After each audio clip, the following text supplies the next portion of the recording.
In its early days, the Commission had a policy of employing war veterans. It was felt that this would not only provide them with job security, but ensure that the creation of the new cemeteries was undertaken by people who were fully invested in their work. Gradually, teams of architects, horticulturalists, gardeners and stonemasons began to assemble in northern France.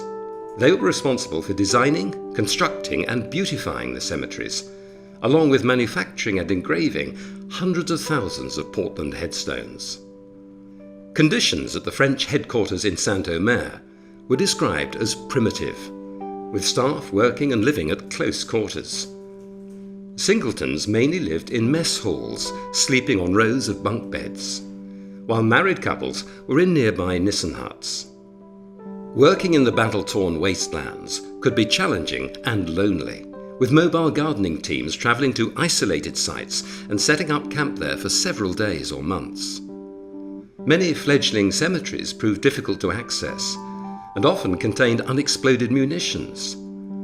Some staff were even issued with guns to protect themselves from grave robbers. The head gardener at Étampes Cemetery recalled, "It was a hard life, camping in the mud, but the spirit of the Tommy was still with us." This spirit extended to a strong sense of community. Over time, social committees were formed and recreation became an important part of life at headquarters. A shared sense of purpose after shared trauma had a rehabilitating effect for many.